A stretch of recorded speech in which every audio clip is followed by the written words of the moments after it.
Hey guys, welcome back to another video. And as usual, before I get started, go ahead and smash that like and subscribe if you're new to this content. And to my current subscribers, I appreciate you guys more than you know, and I truly do mean that. So hey, let's just get right into it. So the time of making this video, the Safemoon price is 30231, and a little bit of a sideways movement compared to Bitcoin that actually continues to go down. But that's not what I want to talk about today. I want to talk about the decentralized wallets versus the centralized wallet. In addition to the information that Binance is putting out when it comes to putting people on the innovation list, as well as us tweeting to Binance in general.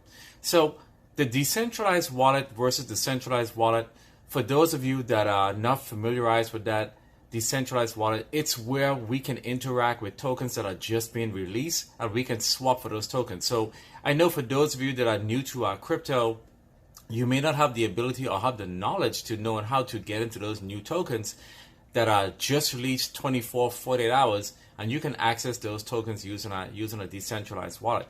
Yes, it gets a little more involved. You would need the contract address. You can even get into tokens that are on a pre-sale hours before they even release. And I understand it may be a lot advanced for a lot of you out there that are familiarized with buying tokens on Coinbase, KuCoin, Binance.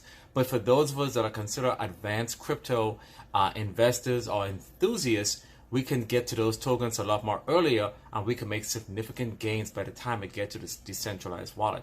So a lot of the decentralized wallet does not make as much money or get as much volume as the centralized wallets, is because a lot of the investors are shut out due to education, and that's why we are trying to see if we can get the word to as much people as possible. In this case, to download the Safemoon wallet from your app store and go ahead and use MoonPay to reach some of these tokens, and you'll be able to enjoy some of these gains as well. There are different wallets. There's the MetaMask wallets. You can also go ahead and swap using Uniswap. You can use PancakeSwap. But I do understand it may be advanced for new investors.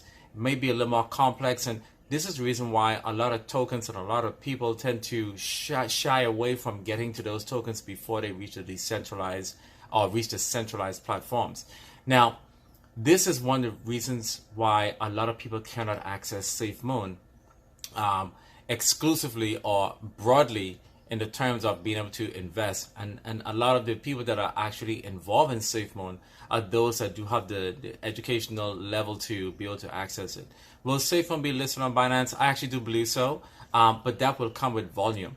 Binance do have what is known as an innovation list where they go ahead and test a lot of tokens to see how they're performing from a volume standpoint and go ahead and list them. But there's not just only Binance, there's Coinbase. Coinbase do have a more stringent way of adding tokens to their platform. I'm not sure what is that rules and regulation and how they go ahead and approve it. But the information I read about Coinbase is that they get a lot of applicants. They reject about 99% of the applicants. And for some of those applicants, they just ignore them on in general. But they do have a criteria of where they go ahead and list tokens.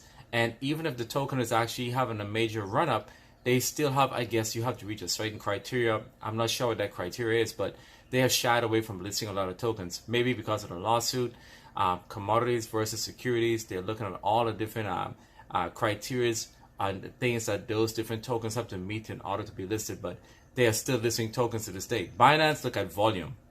And yes, some exchanges do charge a what they call as an entry fee. I think Bitmart is $50,000. I'm not sure what the price is for Binance. It could be up to $1 million. Don't know, but every platform has their list of criteria.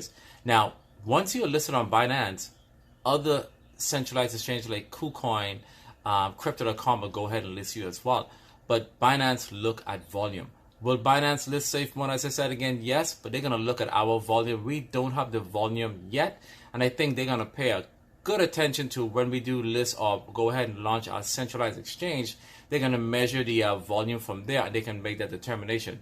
At one point, Safemoon had close to 3.5 million holders.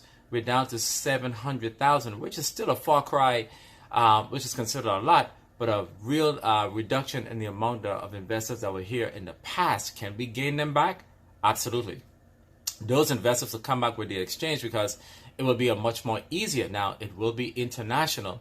Again, there may be a barrier because a lot of people may not know how to reach those that exchange and off chain to their bank account, which is going to require education as well. Most of us will still be able to get to the Safemoon wallet exchange actually, and be able to off chain by either sending it from Safemoon to Binance to our bank account, or maybe Safemoon exchange will have an off chain, but I'm sure they're going to be able to off chain to a US bank.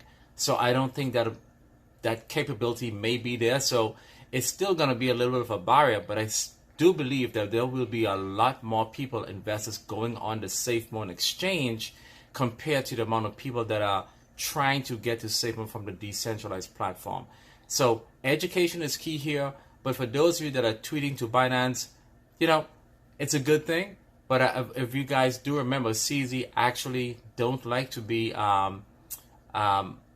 approached continuously to go ahead and list a token. He actually just go ahead and shy away from that. So I want you guys to be a little cautious with that, because we need as much exchange as possible to list SafeMoon, even though we're going to be getting our very own. But I just want to go ahead and put that information out there.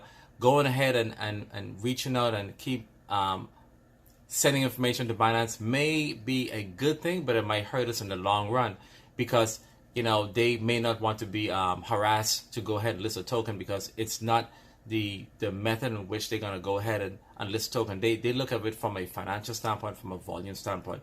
But just keep that in mind. But that's what I want to bring to you guys today, and hope you guys are enjoying the videos. But as time comes, volume will come in once we list. And for those of you, again, if you want to get into tokens on pre-sale 24 hours before they're actually listed, get familiarized with MetaMask, get familiarized with PancakeSwap, download the Safemoon wallet, do your research, and you will be able to enjoy those nice significant gains when tokens are going to be listed. Let's say like 10 o'clock or 11 o'clock today, you will be able to get it on a pre-sale and get those significant gains when those tokens actually do launch. So I hope you guys enjoying these videos, and until I see you guys again, you guys have a wonderful day, and peace.